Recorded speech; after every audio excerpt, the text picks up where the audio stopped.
Halo, selamat malam. Kita berjumpa lagi di video kabar baik. Video kabar baik ini yang sudah sampai di firman Kristus hidangan yang keempat yang berjudul kiamat itu tidak ada, yang ada Matius 7 ayat 22 sampai 23. Mungkin Anda bertanya-tanya, apa sih itu? Kok apa hubungannya kiamat dengan Matius 7 ayat 22 sampai 23? Oke, kita mulai sekarang ini. Jadi video kabar baik, saya ingatkan kembali, eh, video kabar baik garis besarnya ada di video kabar baik 1, 2, dan 3. Anda bisa menonton di channel ini di halaman ya, di beranda di channel ini. Nah, saya sangat menyarankan Anda untuk menonton video-video itu karena video itu duluan saya buat, yaitu kabar baik 1, 2, dan 3. Kenapa itu penting? Karena ketika kita tidak menonton itu agak bingung gitu. Jadi bagaimana kita bisa mengerti? Bagaimana kita bisa mengerti kalau tidak menonton secara lengkap? Bagaimana kita bisa percaya kalau kita tidak mengerti?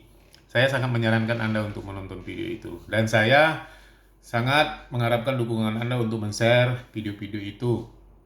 Karena upah itu hanya ada didapat ketika kita membagikan Injil. Membagikan tentang Yesus. Oke, jadi kita sekarang sudah sampai di video kabar baik firman Kristus 1, hidangan pertama, kedua sudah, dan yang ketiga. Dan ini sekarang adalah hidangan yang keempat yang berjudul tadi sudah saya katakan kiamat itu tidak ada, yang ada Matius 7 ayat 22 sampai 23. Oke, kita mulai aja langsung. Jadi video ini ada kaitannya sedikit dengan video kabar baik firman Kristus hidangan yang pertama, yaitu berjudul duel kekuatan anak muda dan dukun sakti. Jadi duel yang kedua sudah saya jelaskan di situ. Sekarang duel yang pertama akan saya kaitkan dengan ini. Duel yang pertama itu kalau Anda bisa menonton itu, kalau Anda menonton video hidangan yang pertama, duel yang pertama itu seperti ini. Di telapak tangan saya ditaruh abu rokok di sini, lalu si sang dukun bilang tutup dan tutup pakai tangan kanan. Nah, lalu dia suruh buka sekilas ini ya, saya mengulang sedikit tentang duel ini. Saya angkat ini. Nah, di sini jadi ada abu rokok, padahal tadi tidak ada. Nah, dia suruh buka yang di sini. Nah, di sini malah kok hilang gitu loh. Jadi seakan-akan yang di sini itu pindah ke sini. Gitu, abu rokok yang hitam itu pindah ke sini. Nah, saya melakukan itu dengan dia, saya dalam keadaan sadar dan pikiran saya bekerja normal. Dan saya betul-betul dalam keadaan fit pada saat itu. Oke, sekilas tentang video kabar baik yang firman Kristus yang hidangan yang pertama. Oke, kita mulai aja sekarang. Firman Kristus hidangan yang keempat, kiamat itu tidak ada, yang ada Matius 7 ayat 22 sampai 23.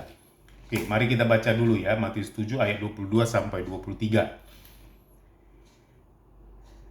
Pada hari terakhir, banyak orang akan berseru kepadaku, Tuhan, Tuhan, bukankah kami bernubuat demi namamu, dan mengusir setan demi namamu, dan mengadakan banyak mujizat demi namamu juga. Pada waktu itulah aku akan berterus terang kepada mereka dan berkata, aku tidak pernah mengenal kamu. Nyalah daripadaku kamu sekalian pembuat kejahatan. Oke, saya mulai cerita. Tapi Injil, kenapa cerita? Karena di awal-awal sudah saya katakan, di video kabar baik sebelum-sebelumnya saya katakan, Injil itu adalah kisah yang mengandung kabar baik buat Anda dan buat saya dan buat semua orang. Jadi kisah. Jadi saya akan memulai ini semua dari kisah. Oke, kita mulai. Pada suatu hari, saya berobat. Jadi, saya itu pada saat itu sakit.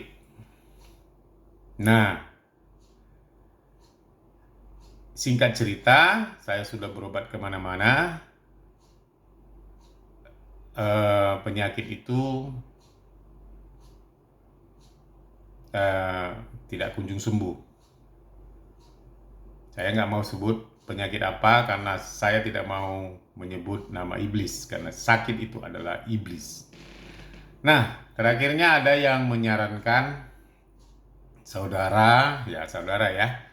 Jadi menyarankan untuk pergi ke suatu tempat di Indonesia dan mengatakan di situ dengan pengobatan tradisional. Pengobatan tradisional ini yang namanya pijat refleksi. Jadi kalau Anda tahu, ini dia punya ada tusuk-tusuknya, dia tusuk-tusuk di sini dan kita merasa kesakitan. Dan saya pergi ke situ dan betul memang pengobatan dia itu seperti itu. Jadi ditusuk di sini, tusuk sakit gitu loh. Padahal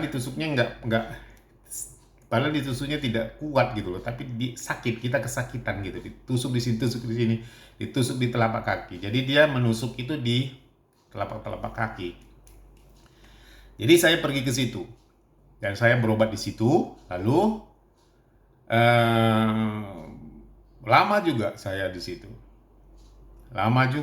Saya berobat gitu. Jadi singkat cerita, pada saatnya Tuhan berbicara dengan saya. Dia itu adalah tangan kanan iblis. Dia melakukan itu dengan kuasa iblis. Saya terkejut pada saat itu Tuhan mengatakan itu. Kok bisa ya Tuhan? Dia kan hanya pijat-pijat refleksi, tapi kenapa kau mengatakan itu? Jadi, singkat cerita, Tuhan mengatakan itu sama saya. Dan singkat cerita, sebelumnya saya mau mengatakan bahwa pasiennya banyak gitu loh. Pasien banyak gitu. Pendeta pun ada gitu. Pendeta dari salah satu gereja. Yang besar lah di kota Medan. Nah, jadi setelah Tuhan katakan itu, Tuhan mau hentikan aku mengikuti pengobatan itu. Jadi Tuhan berkata sama saya, dia menggunakan kuasa iblis ketika melakukan pengobatan itu. Jadi Tuhan bilang ini, kamu harus pergi jumpai dia untuk terakhir kali dan katakan itu sama dia. Wah, dalam hati Tuhan, masa aku bilang sama dia bahwa yang kau gunakan itu adalah kuasa iblis? Jadi dalam hatiku ketakutan gitu. Tuhan, bagaimana aku bisa mengatakan itu? Bahwa yang kau lakukan itu adalah dengan kuasa iblis. Tapi Tuhan tetaplah Tuhan. Dia yang punya kuasa. Aku pun pergi. Jadi aku pergi ke situ bukan untuk lagi melakukan pengobatan, mengikuti pengobatannya. Tapi aku mau mengatakan tentang kuasa yang digunakannya itu. Nah, saya tunggu dia. Jadi saya tunggu. Udah rame nih, udah ada sekitar 10-20 orang yang berobat di situ. Saya tunggu semuanya selesai dikerjainnya. Sampai tinggallah saya sendiri. Jadi saya bilang gini, saya duduk di sini, "Bang, aku bukan mau berobat lagi," aku bilang, "tapi aku mau mengatakan sesuatu buat abang. Tuhan katakan seperti ini sama aku, Bang." Aku panggil abang sama dia. Bahwa abang itu digunakan oleh iblis untuk melakukan pengobatan ini. Jadi ada yang masuk sama abang, aku bilang gitu. Lalu dia nggak terkejut ketika aku ngomong gitu. Biasa aja. Memang, kata gitu. Memang benar. Sebelum aku melakukan ini, ada seorang dukun, ada seorang yang tahu-tahu, kalau orang Batak bilang tuh orang yang tahu-tahu, ada taunya, mengatakan kepada saudara saya, pokoknya dia bilang gitu saudara saya bahwa si Anu mau dipakai, ada yang mau masuk sama dia. Ya dibilangnya opung-opungnya gitu lah, mau masuk sama dia gitu lah. Jadi terakhirnya aku kan nggak, jadi dia bilang terakhirnya aku terima gitu. Dia bilang, tapi itu salah bang, aku bilang gitu. Kenapa abang mau itu? Aku bilang gitu. Jadi berdebat kami di situ. Ya, aku kan nggak manggil-manggil dia, gitu. Aku kan nggak memanggil itu. Dia kan yang mau datang sama aku, katanya kayak gitu. Jadi benar memang yang dibilang, yang diperintahkan Tuhan itu sama aku, yang dikatakan Tuhan itu sama aku benar. Bahwa dia dipakai iblis untuk melakukan itu. Lalu dia bilang, nggak ku minta dia datang, nggak ku kasih makan, katanya gitu. Tapi dibilangnya nggak ku kasih makan, saya kok yakin bohong. Kenapa? Karena di rumahnya itu ada patung. Saya nggak usah bilang lah ya patung apa gitu ya. Tapi patung lah, dia beragama Katolik lah. Jadi ada patung di situ. Jadi dia ada menaruh sesuatu di situ. Saya yakin dia bohong, pasti dia kasih juga makan makanan dari iblis ini. Tapi itu salah bang, gitu bilang gitu. Pokoknya apa yang disuruh Tuhan untuk kusampaikan gitu, bahwa abang ini dipakai iblis untuk melakukan pengobatan itu dan itu salah. Jadi singkat cerita aku bilang sama dia, bang, itu salah bang. Sekarang gini bang, abang mau itu kita usir? Pada saat aku mengatakan itu, abang mau kita usir, mukanya berubah kayak iblis gitu loh. Melotot dan marah gitu. Di situ aku terkejut, itu aku mulai ketakutan. Dan dia nggak menjawab apa-apa, tapi dia ngeles gitu loh. Tahu ngeles kan? Tahu mengalih-alihkan perkataan gitu, Bang. Tapi mukanya sudah berubah gitu loh. Ada yang marah gitu di dalam hatinya dan keluar dari mukanya. Ya udahlah bang, kalau begitu aku pun pulang lah. Aku pun permisilah pulang bang ya. Nah, pada saat aku bilang aku permisi pulang, dia pun mukanya mulai berubah balik lagi seperti semula. Nah, jadi singkat cerita kan, eh, aku pun pulang, lalu saya katakan sama Tuhan, Tuhan udah selesai, apa yang kau suruh udah aku lakukan, aku bilang gitu. Tapi dia nggak mau Tuhan, untuk diusir iblisnya itu, aku bilang. Tapi Tuhan bilang lagi, belum selesai, kata. Ya Tuhan apa lagi, aku bilang itu. Kan ini kan udah, apa lagi, aku bilang gitu. Jadi ada Anda bisa bayangkan bagaimana ketika udah selesai kan plong kan. Bagaimana perkataan itu datang lagi dan bagaimana kalutnya pikiranku lagi gitu loh. Jadi Tuhan bilang, kamu pergi sekali lagi ke pendeta itu, katanya. Ini seru, Anda dengar baik-baik. Pergi ke pendeta, ke rumah, jumpai pendeta itu, katanya. Jadi saudara-saudara, sebelum saya menjumpai abang ini, dulu udah ada cerita-cerita. Biasanya kan di situ kan waktu pengobatan itu kan pasien itu duduk di ruang tamunya semua, jadi sering saling bercerita gitu. Jadi ada pendeta di situ yang sakit stroke, pendeta di gereja yang di Medan lah. Jadi pendeta ini di gereja yang besar lah, GBI di yang besar di Medan. Jadi pendeta ini sakit stroke, jadi dia juga pijat refleksi di situ gitu loh. Jadi kan banyak orang sakit di situ. Jadi adalah orang ini, cerita sebelum saya menjumpai abang dukun ini secara pribadi ya. Ini sebelumnya udah ada cerita. Jadi ada seorang yang bendol di sini di tangan. Jadi singkat cerita didoakan sama pendeta ini, bendol ini, dan kempes. Jadi kempes gitu loh. Di tangannya itu kempes gitu loh, bendolnya ini. Lalu Tuhan bilang, kamu pergi ke tempat pendeta itu katanya. Jadi singkat cerita, sebelumnya aku udah tahu alamat pendeta ini, gereja di mana gitu kan, udah tahu. Jadi cari-carilah alamatnya. Tapi pertama sama dukun, ya, bisa saya bilang dukun lah ya. Dukun itu saya udah cerita apa yang ingin Tuhan sampaikan, aku udah sampaikan sama dia. Dan sekarang sama pendeta ini gitu loh. Jadi Anda nyimak kan, dia doakan loh. Dalam nama Yesus loh, itu bendolan itu kempes gitu. Sama pasien ya kan, pasien ini pendeta, dia doakan pasien yang sakit tangan bendol ini di ruangan dukun ini tadi, yang pijit refleksi tadi ya kan. Lalu dapatlah rumahnya. Pergilah aku ke rumah pendeta ini. Kusampari ke rumahnya. Jadi orang kaya. Ya orang kaya lah. Rumahnya besar gitu ya. Jadi jumpalah.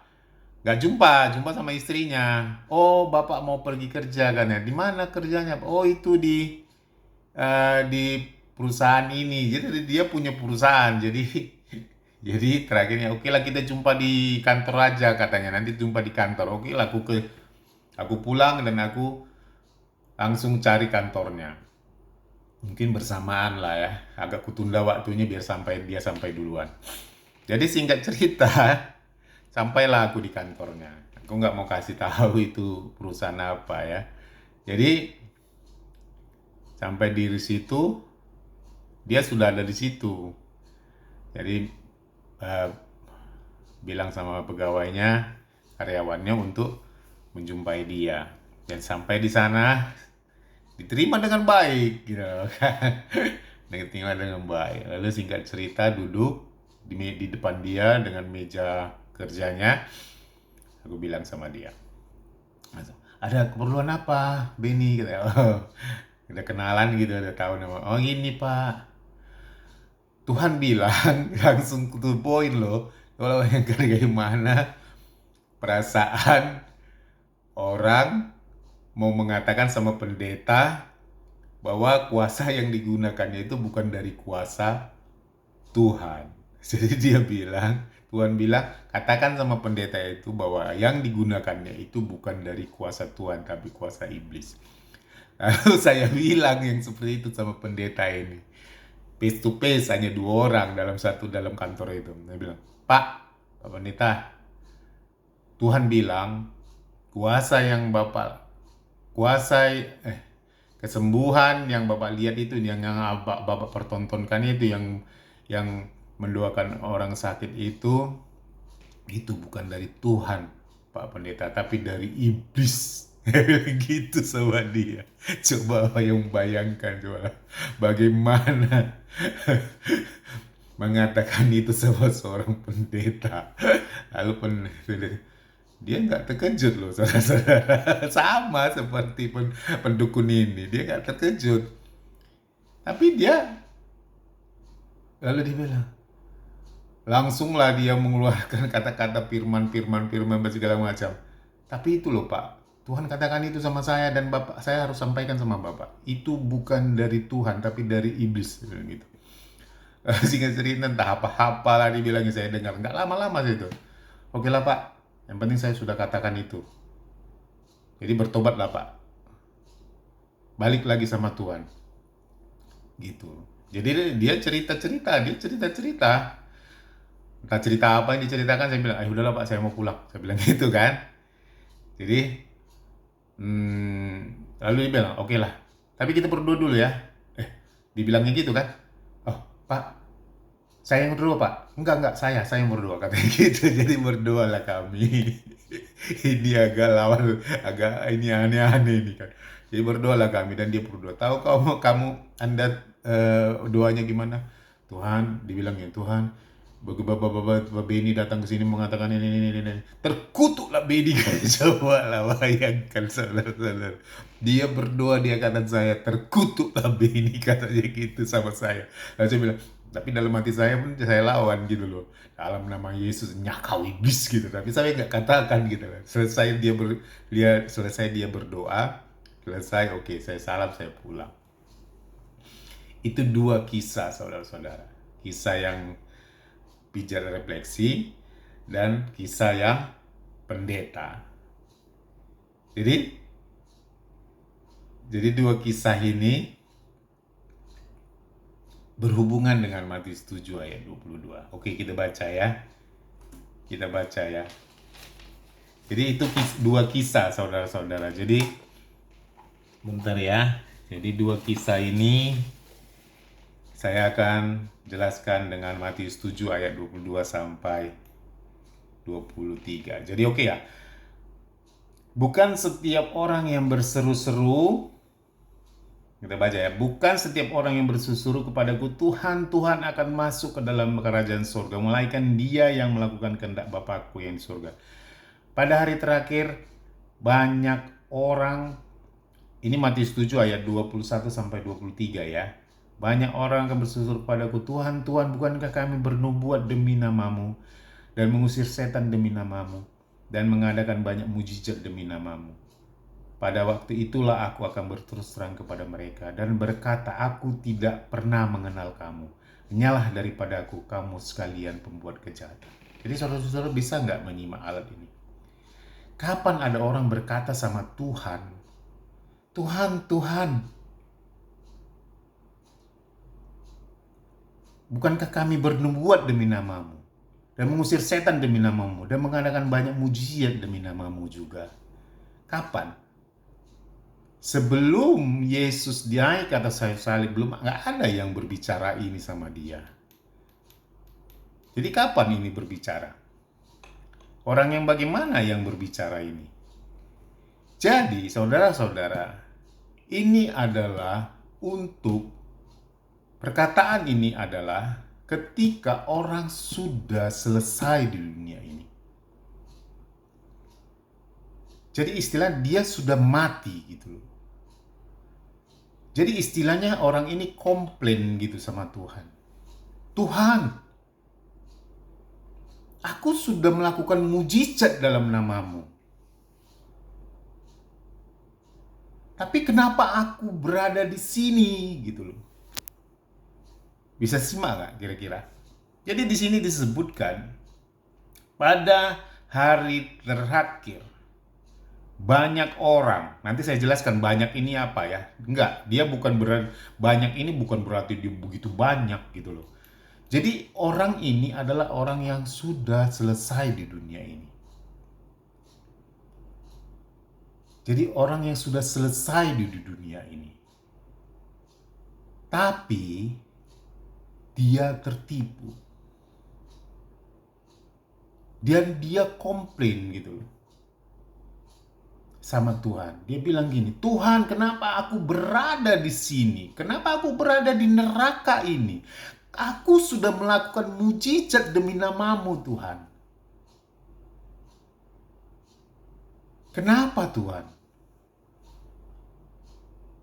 Mungkin kalau pendeta itu berbicara dan tidak bertobat, dia mungkin dan meninggal, dia mungkin akan berkata di situ, seakan-akan dia itu melakukan sesuatu yang benar gitu loh. Melakukan sesuatu yang baik gitu loh. Dia bilang, Tuhan, aku melakukan mendoakan orang yang sakit tangannya itu bendol itu tadi dan sembuh demi namamu. Tapi kenapa aku di sini gitu loh. Jadi ini perkataan ini bukan ketika Tuhan masih sebelum disalib gitu loh. Tapi ini perkataan ini adalah yang dikatakan orang yang tertipu. Tertipunya kenapa? Seperti apa Om Ben? Ya itu tertipu gitu loh. Seakan-akan dia mendoakan orang demi nama Yesus sembuh. Tiba-tiba dikatakannya, tiba-tiba dia masuk ke neraka. Nah, orang ini adalah orang yang sudah meninggal, yang sudah selesai gitu loh. Makanya hari-hari terakhir udah selesai Tuhan. Kalau hari-hari terakhir itu kalau di dalam bahasa Aslinya bisa diartikan penghakiman gitu loh. Hari-hari penghakiman gitu loh. Dan dia sudah dihakimi gitu loh. Kenapa Tuhan aku masuk neraka gitu loh. Jadi orang-orang ini adalah orang-orang yang tertipu, saudara-saudara. Seperti itu tadi, pendeta itu tadi. Pasti dia mendoakan orang itu demi nama Yesus. Benar kan? Sama dengan dukun itu tadi. Seakan-akan itu nggak salah gitu. Aku nggak nerima, aku nggak mengundang dia kok. Dia datang sendiri. Dan yang dilakukannya kebaikan kok. Benar kan? Jadi saudara-saudara, Matius 7 itu, ayat 21, itu bukan buat orang yang masih ada di bumi ini. Jadi Tuhan mau menegaskan ini, mengatakan ini pada saat dia mengajar itu, dia mau mengatakan ini begitu berbahaya. Jadi aku harus mengatakan ini. Aku harus mengatakan ini untuk anak-anakku. Bahwa ada orang yang akan tertipu. Makanya di atas itu disebut pengajaran sesat. Pengajaran sesat yang bagaimana? Saya akan tunjukkan ini lagi sama saudara-saudara. Ini yang benar. Proskuneo Yesus. Menyembah Yesus seperti anjing yang menjilati tangan tuannya. Berserah pada salib Yesus. Dan ini yang sesat, saudara-saudara. Jadi jangan katakan kalau orang berbicara tentang A, B, dan C, sesat kau, sesat kau. Berarti Anda tidak tahu apa itu sesat. Yang sesat itu ini. Apa sih arti sesat? Orang jalan mau menuju suatu tujuan, tapi tiba-tiba jalannya lari. Itu yang tersesat gitu loh. Itu yang tersesat. Jadi yang mana yang sesat, Om? Ini. Orang yang mengajarkan keakuan. Kalau Paulus bilang, kalau Yesus jelas-jelas dia bilang, ajaran sesat. Tapi kalau Paulus bilang, Injil lain. Injil lain itu seakan-akan dia Injil tapi bukan Injil. Apa itu Ben? Ini saudara-saudara. Jadi kalau Anda, saya nggak mau bilang Anda, kalau orang seorang manusia dialihkan dari sini ke sini, itu yang disebut dengan sesat. Apa itu pengajaran sesat? Pengajaran tentang keakuan. Jadi jangan sampai tertipu, saudara-saudara. Jangan sampai tertipu keajaran sesat ini. Seperti itu tadi, dukun itu tadi, abang yang melakukan pijat refleksi itu tadi, sama dengan pendeta itu tadi. Kenapa Om Ben bilang itu sesat? Kenapa abang bilang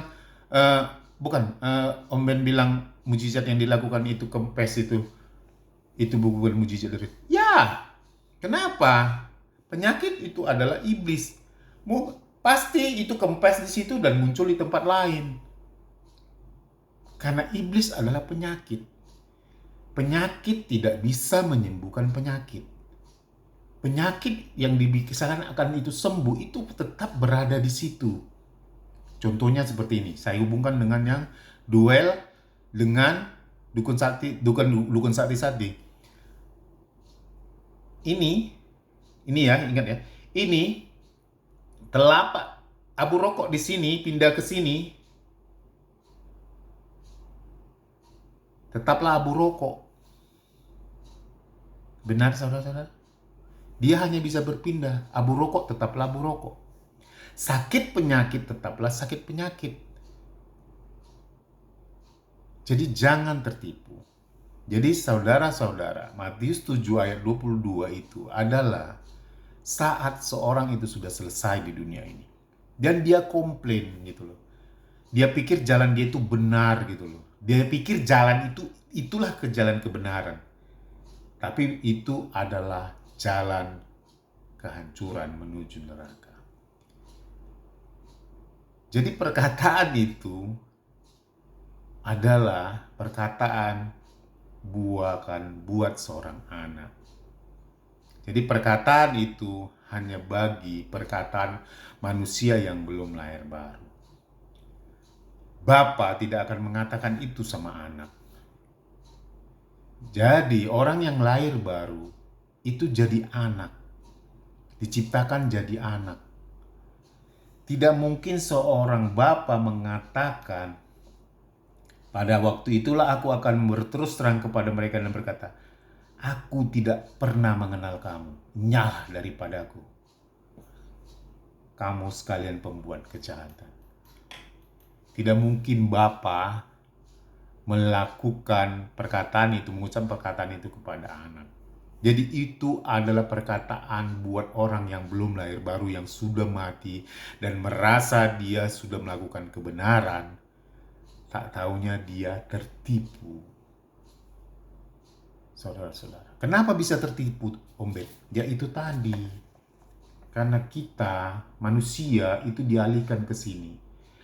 Inilah pengajaran sesat.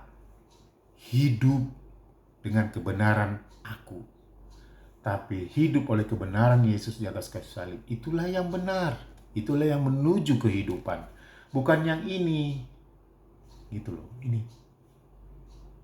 Ini proskuneo Yesus, tapi ini proskuneo, bukan proskuneo, ini proskuneo Yesus, menyembah salib Yesus. Ini adalah menyembah diri sendiri.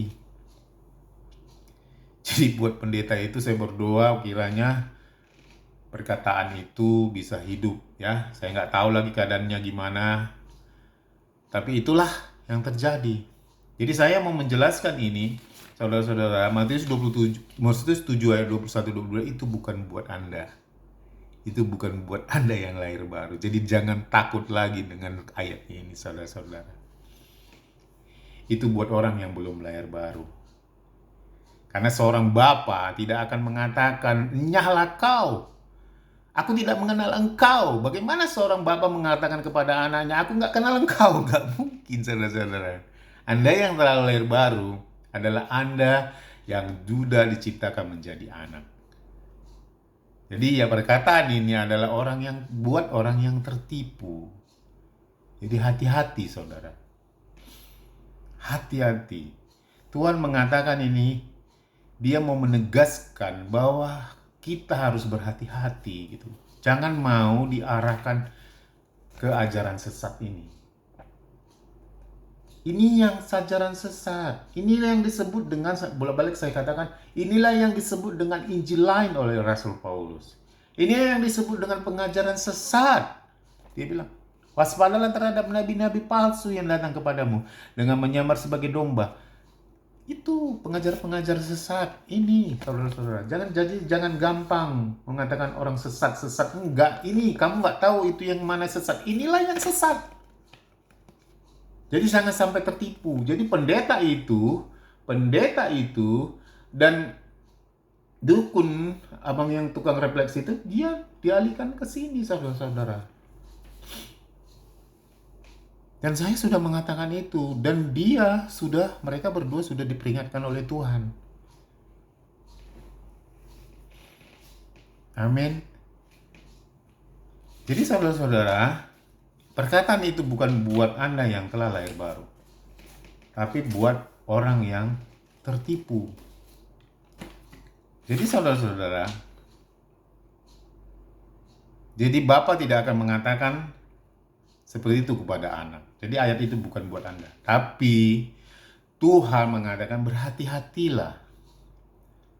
Kenapa selalu Tuhan bilang hati-hati dengan nabi-nabi palsu, hati-hati dengan pengajaran itu. Ya ini tadi sedang dialihkan gitu loh ke sini. Inilah yang sesat. Ini menuju kebinasaan, saudara-saudara. Jadi hati-hati. Amin. Amin. Nah, kembali lagi ke itu tadi, ke duel yang pertama itu tadi. Abu Rokok pindah ke sini. Abu Rokok tetaplah Abu Rokok, posisi yang pindah. Iblis tetaplah iblis. Gak mungkin iblis berubah menjadi sesuatu yang baik. Penyakit tetaplah penyakit. Iblis tetaplah iblis. Tapi abu rokok tetaplah abu rokok. Jadi dia hanya berpindah. Jadi hati-hati, saudara-saudara. Jadi itu adalah saat penghakiman. Berulang kali saya katakan, saat kita masih bernapas, berhati-hatilah. Cepat datang pada salib Yesus. Kenapa? Karena di atas kayu salib, abu rokok telah berubah. Abu rokok yang hitam telah berubah menjadi salju yang putih. Abu rokok sudah selesai di atas kayu salib, berubah menjadi salju yang putih. Amin, saudara-saudara. Sakit penyakit telah berubah menjadi kesembuhan. Manusia yang berdosa telah berubah menjadi anak yang dikasihi. Jadi, hati-hati saudara-saudara. Di saat masih bernapas, cepatlah datang pada Yesus. Cepatlah datang pada Yesus. Jadikan Yesus menjadi juru selamatmu. Jadikan Yesus menjadi penebus dosamu. Amin. Amin. Jadi jangan takut lagi dengan ayat itu. Itu bukan buat Anda. Tapi itu adalah buat orang-orang yang tertipu. Tuhan mau menjelaskan. Tuhan nggak menginginkan orang tertipu. Tapi Tuhan ingin mengatakan ini agar orang-orang tidak lagi tertipu gitu loh. Ke pengajaran sesat ini tadi. Amin. Jadi orang-orang ini adalah orang-orang yang tertipu dan dia komplain. Tuhan, kenapa aku di sini? Aku kan sudah melakukan yang ini demi namamu. Tapi Tuhan katakan, tidak. Jadi ini adalah gambaran gitu loh. Betapanya kita harus berhati-hati. Harus cepat datang pada Yesus. Proskuneo Yesus. Apa maksud proskuneo Yesus? Menyembah Yesus. Seperti anjing yang menjilati tangan tuannya. Bagaimana si anjing menjilati tangan tuan? Mungkin Anda bisa lihat di sosial media bagaimana sikap anjing kepada tuannya. Seperti itulah kita harus kepada Tuhan Yesus. Amin. Amin. Oke, kita lanjut lagi. Jadi itu adalah buat orang yang lahir baru. Tidak buat orang yang lahir baru. Karena orang yang lahir baru itu telah menjadi anak. Amin. Jadi tetap datanglah pada Yesus. Karena di atas salib Yesus, abu rokok telah berubah menjadi salju yang putih. Abu rokok itu tidak lagi jadi abu rokok, tapi abu rokok itu jadi salju yang putih. Di atas kayu salib, sakit penyakit telah berubah kesembuhan. Pendosa berdosa telah menjadi suci, kudus seperti Yesus. Anak dilahirkan kembali. Mati bersama Yesus dan dilahirkan kembali di dalam kebangkitan Yesus. Amin. Amin saudara-saudara. Anda harus berhati-hati. Saya katakan berhati-hatilah. Berhati-hatilah. Cepat datang pada Yesus. Yesus sudah siapkan itu semua buat Anda. Bukan Yesus melakukannya lagi. Tidak. 2000 tahun silam Yesus sudah melakukan itu buat Anda. Jadi, Om Ben, apa maksud dengan judulmu itu dengan kiamat itu tidak ada? Ya. Kenapa saya katakan kiamat itu tidak ada? Buat apa kita menunggu Tuhan Yesus? Orang bilang kan Tuhan Yesus, kiamat itu ketika Tuhan Yesus datang untuk kedua kali. Saya bilang sama Anda, kiamat itu adalah ketika napas itu selesai dari tubuh ini. Kenapa saya katakan itu? Ya, itulah batas akhir. Itulah batas akhir dari diri kita mau mengakui Yesus sebagai juru selamat kita. Dan kita selamat dan dilahirkan kembali. Itulah kiamat bagi diri sendiri. Hati-hati saudara-saudara, hati-hati. Oh Tuhan Yesus, hati-hati. Jangan anggap remeh.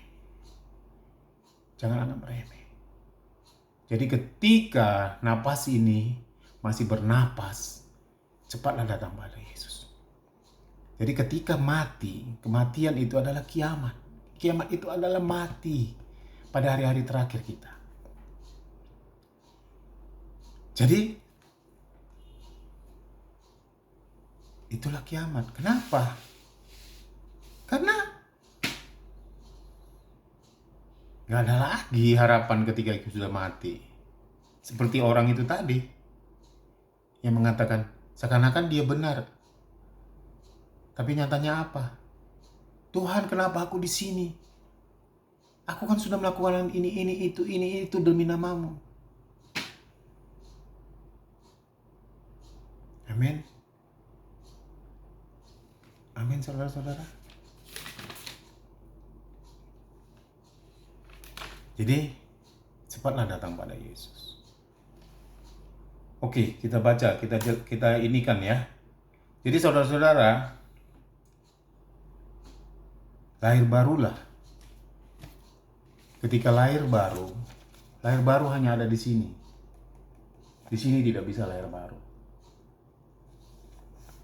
Jadi ajaran sesat itu di sini. Apa itu Om Jan? Dialihkan dari Yesus kepada diri sendiri. Itulah sesat.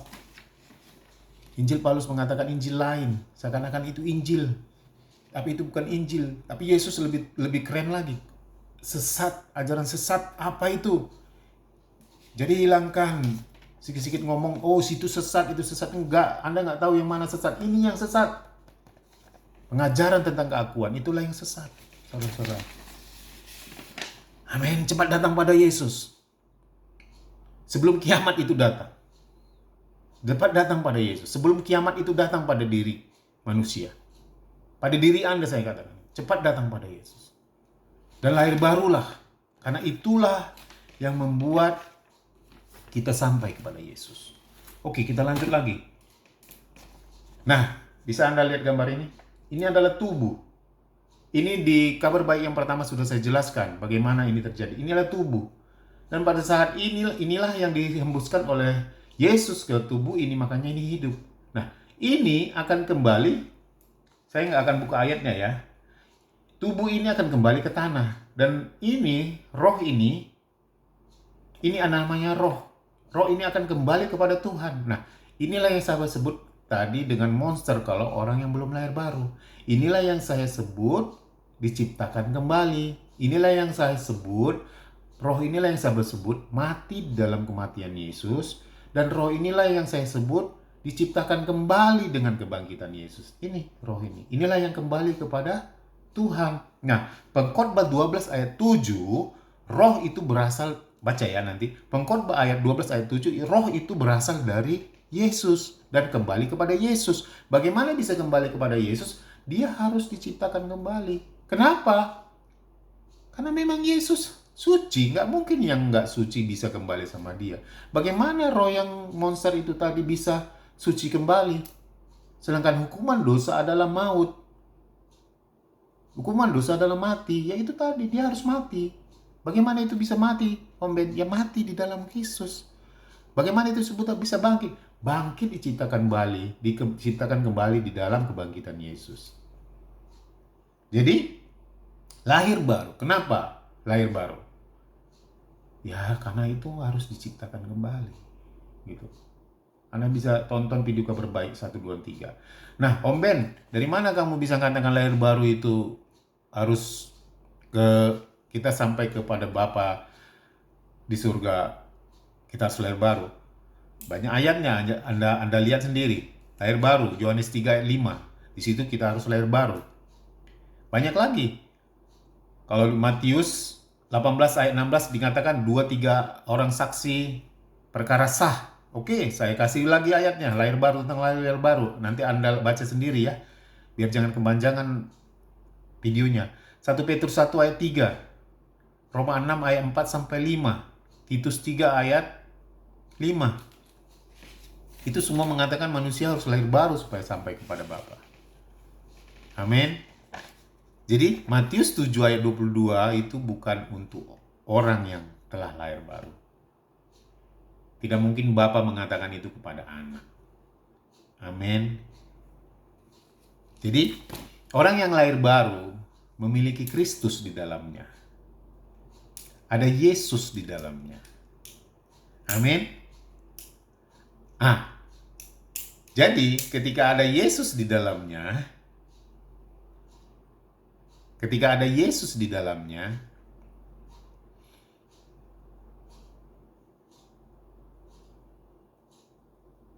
Dia adalah milik Kristus. Yang macam mana itu Ben? Ya orang yang telah lahir baru. Jelas bukan? Ini nggak bertele-tele bukan? Jelas gitu loh. Anda harus lahir baru. Hati-hati gitu loh. Di mana ayatnya Om Ben? Yesus ada di dalam diri manusia yang sudah lahir baru. Banyak, Anda lihat aja sendiri. Roma 8 ayat 9 sampai 10. Galatia 2 ayat 22. 1 Korintus 6 ayat 19. Saya nggak baca. Mudah-mudahan Anda mau membuka Alkitab Anda dan membaca. Jadi, orang yang telah lahir baru, ini yang telah diciptakan kembali. Orang yang telah lahir baru di sini, yang proskuneo Yesus, dia memiliki Yesus di dalam hatinya. Dia adalah milik Yesus. Nah,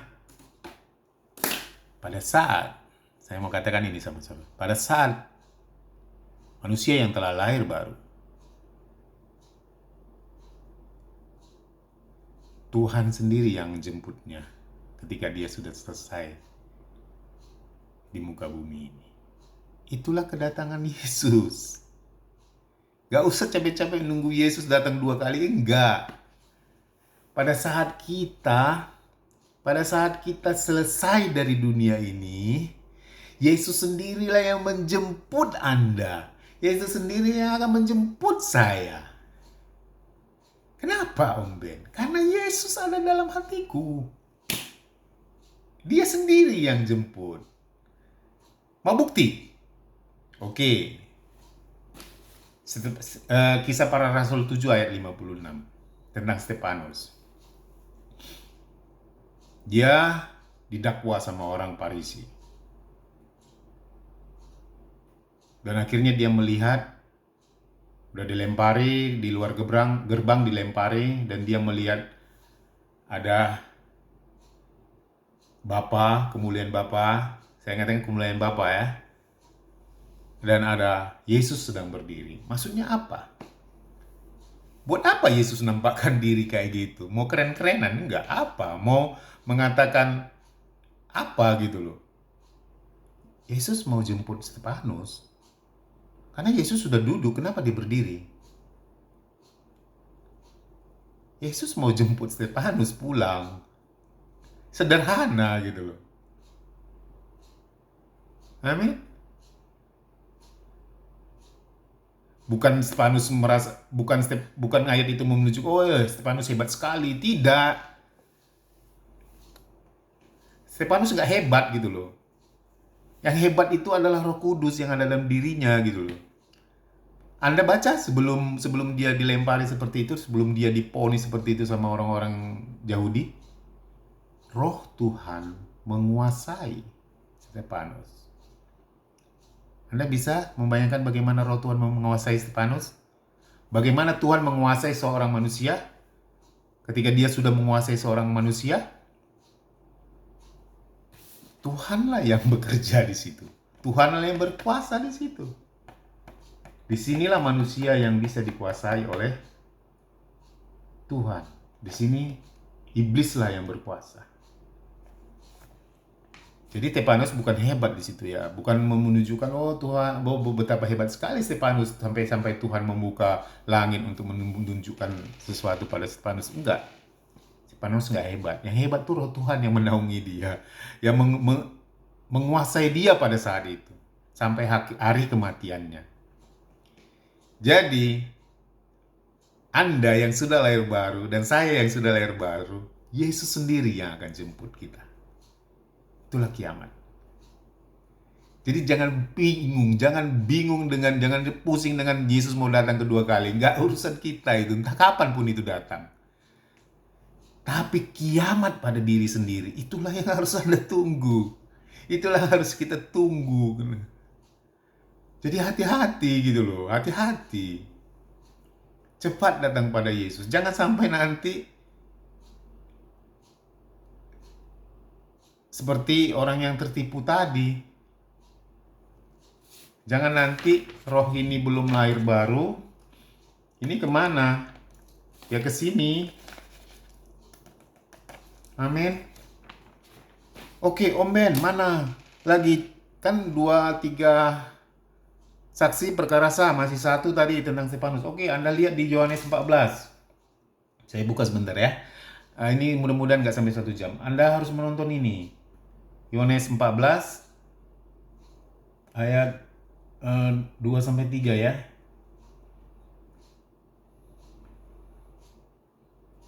Oke, janganlah gelisah hatimu, percayalah kepada Allah, percayalah juga kepadaku. Di rumah Bapakku banyak tempat tinggal. Jika tidak demikian tentu aku mengatakannya kepadamu, sebab aku pergi ke situ untuk menyediakan tempat bagimu. Dan apabila aku telah pergi ke situ dan setelah menyediakan tempat bagimu, aku akan datang kembali dan membawa kamu ke tempatku, supaya di mana tempat. Ini adalah, Anda baca sendiri ya, Yohanes 14 ayat 2 itu sampai ayat 3 atau sampai berapa nanti Anda selesai. Ini pembicaraan Yesus kepada murid-muridnya. Bukan tentang kedatangan Yesus yang kedua kali. Kalau kedatangan Yesus yang kedua kali sah. Dia bilang di atas awan-awan. Itu semua ada ayatnya gitu loh. Beda dengan ayat ini. Tuhan bilang, aku mau pulang. Ya, aku mau pulang. Nanti lalu dia bilang, ketika kau sudah selesai, ketika rumahmu udah selesai, aku datang gitu loh samamu. Aku akan jemput engkau. Lihat bagaimana mereka berbicara di situ. Bagaimana terjadi percakapan antara muridnya dengan dia di situ. Indah sekali loh saudara-saudara. Emang begitu lama Tuhan menyediakan rumah di situ? Enggak. Sebentar. Jadi maksudnya mau menunjukkan kepada murid-murid, waktumu sebentar. Aku akan datang jemput engkau. Amin. Jadi Yesus sendiri yang jemput kita. Karena kita memiliki Yesus di dalam, dan Yesus sendiri yang memiliki kita. Amin saudara-saudara. Jadi hati-hati. Hati-hati saudara-saudara. Saat-saat ini hati-hatilah. Cepat sebelum kiamat itu datang padamu.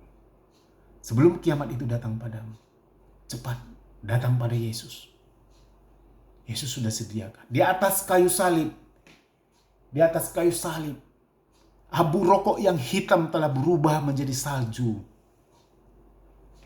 Abu rokok tidak tetap lagi jadi abu rokok. Tapi abu rokok tetap menjadi salju di atas kayu salib. Dosa telah mati di atas kayu salib dan berubah menjadi kudus. Menjadi anak seperti Yesus. Sakit penyakit di atas kayu salib telah berubah menjadi kesembuhan. Duka cita.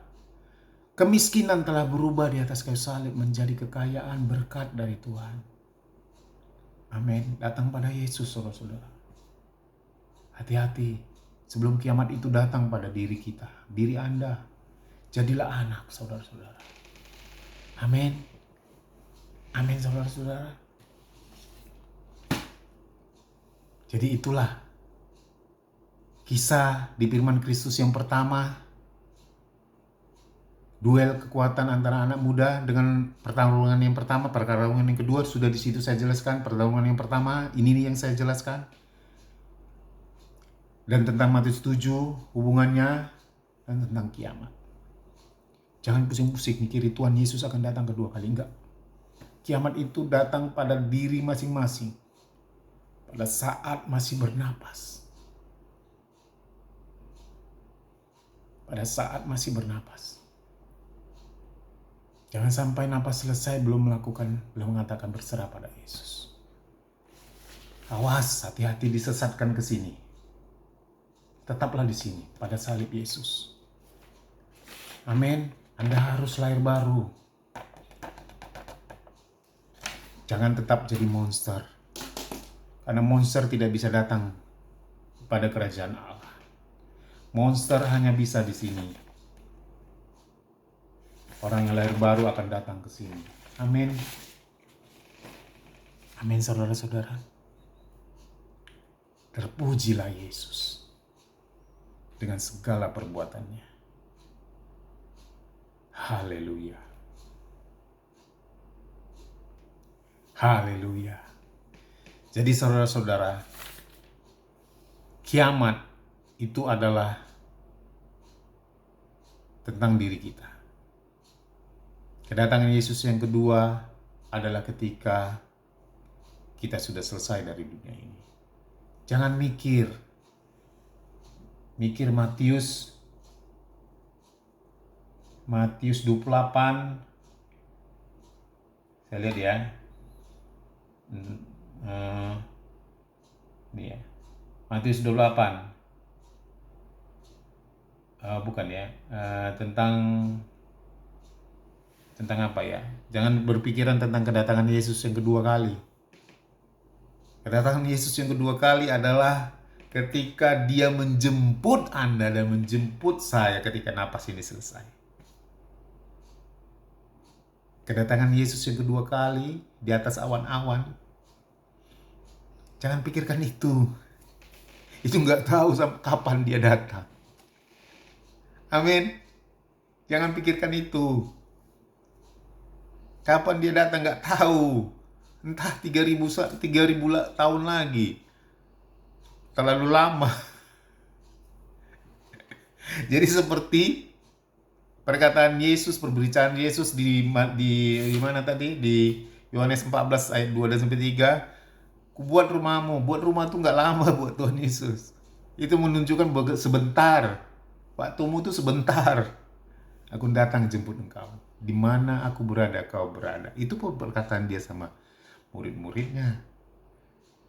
Jangan pikirkan Yesus datang kedua kali. Banyak syaratnya berat itu Dia mau datang.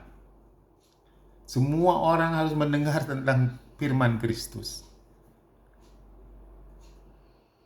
Semua orang harus mendengarkan tentang Yesus. Itu Dia dibilang di dalam Alkitab, baru Dia datang. Tapi pikirkanlah kiamat diri sendiri. Pikirkanlah kedatangan Yesus kedua kali untuk menjemput kita. Jadi orang yang lahir baru, Yesus sendiri yang jemput. Stefanus, Dia yang jemput. Murid-murid Yesus, di Yohanes 14, Dia yang jemput. Amin. Jadi kalau Anda telah lahir baru, jangan takut kalau sudah selesai di dunia ini. Karena Yesus yang jemput. Amin. Takutlah kalau manusia belum lahir baru. Siapa yang jemput? Itu penghuni di neraka.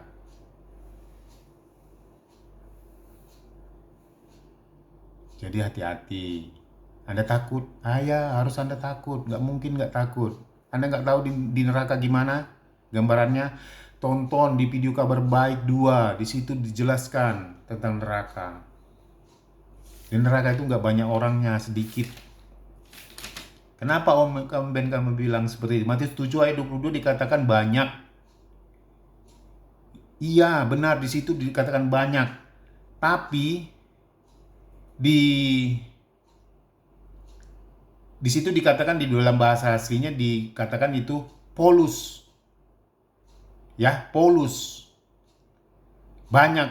Tapi dia disejajarkan juga dengan polos. Polos itu artinya kutub gitu loh. Kutub, maksudnya gini, kutub utara, kutub selatan. Jadi sekumpulan orang aja gitu loh. Nggak banyak gitu loh. Sekumpulan orang saja. Nggak banyak, neraka itu nggak banyak orangnya. Sudah saya jelaskan di video Kabar Baik yang kedua. Lihat di situ. Anda harus takut lah. Jangan yang sedikit itu termasuk nanti diri. Makanya saya bilang kata Anda. Takut.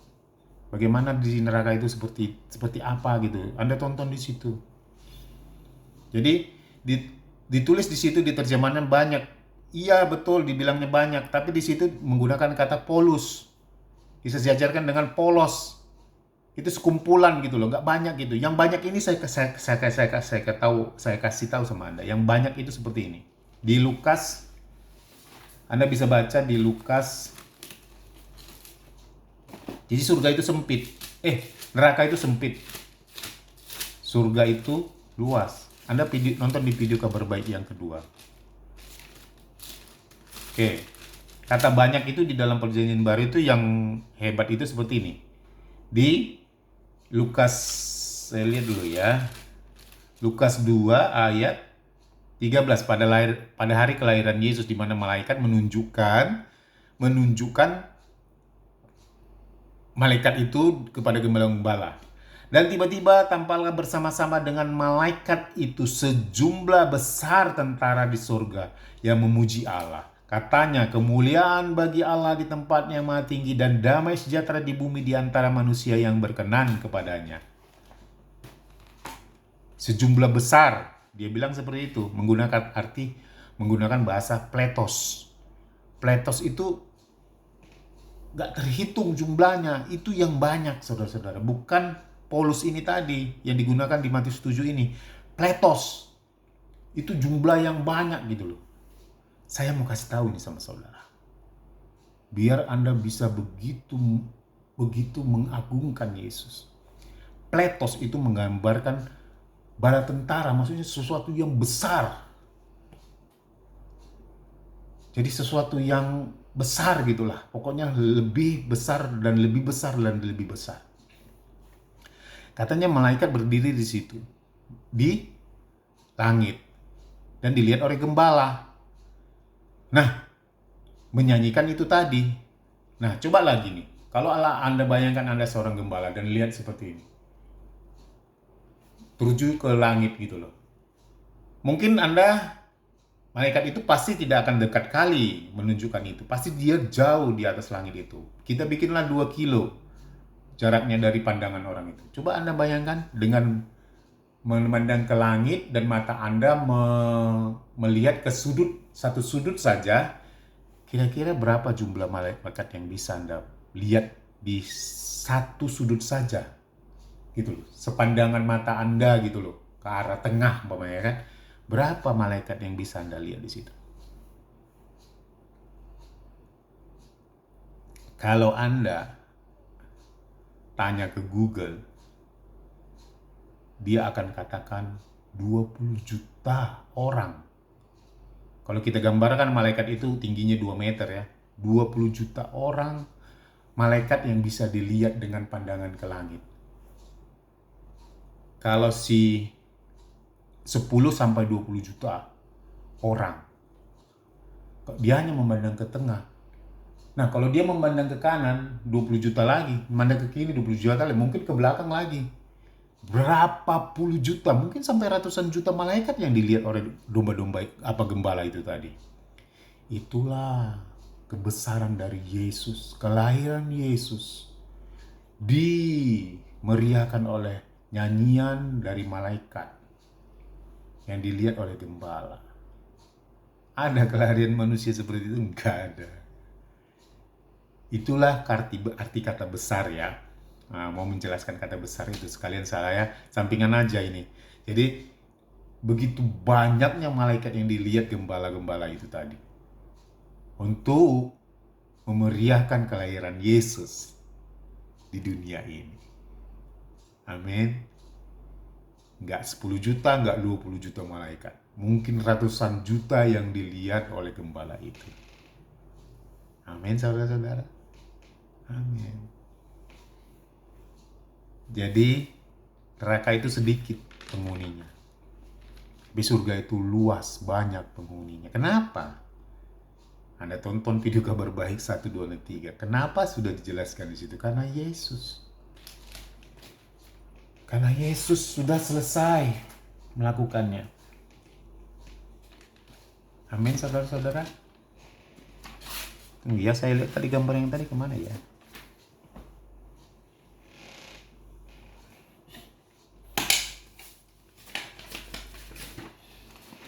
Amin. Karena Yesus sudah di sini. Jangan mau disesatkan ke sini. Di sini yang berkuasa adalah iblis. Tapi di sini yang berkuasa adalah Yesus. Amin. Lahir barulah. Hati-hati. Cepat datang pada Yesus. Sebelum kiamat itu datang pada diri Anda. Di atas kayu salib, abu rokok telah berubah menjadi salju. Abu rokok telah berubah menjadi kudus, suci, dan menjadi anak. Abu rokok telah berubah menjadi kesembuhan. Di atas kayu salib, abu rokok berubah menjadi kekayaan. Di Di atas kayu salib abu rokok telah berubah menjadi berkat. Cepat datang pada Yesus, saudara-saudara. Jangan sampai tertipu lagi. Yesus sangat mengasihimu. Yesus sangat mencintaimu. Di atas kayu salib, Yesus sangat sayang padamu. Dia telah melakukannya buat Anda. Amin. Inilah video kabar baik. Firman Kristus hidangan yang keempat. Kiamat itu tidak ada. Yang ada Matius 7 ayat 22 sampai 23. Hati-hati. Matius 7 mengatakan hati-hati. Tuhan mau menegaskan di situ, hati-hati. Jangan sampai mau disesatkan. Jangan mau sampai disesatkan ke sini. Karena itu begitu pentingnya. Begitu pentingnya Tuhan. Begitu pentingnya Anda bagi Tuhan. Makanya dia katakan jangan sampai disesatkan ke sini. Hati-hati saudara-saudara. Dan cepatlah, karena sebelum kiamat itu datang. Cepatlah. Lahir barulah, serahkan diri Anda pada Yesus. Ketika kiamat itu datang, ketika napas ini sudah mau putus dari tubuh ini, Yesus sendiri yang akan menjemput kita. Yesus sendiri akan menjemput Anda dan saya, atau siapapun yang menjalah menjadi anak, dan bersama-sama dengan Dia di surga. Di mana Yesus berada, disitulah Dia berada. Amin. Kita jumpa lagi di video kabar baik Firman Kristus, hidangan yang kelima. Terpujilah Yesus.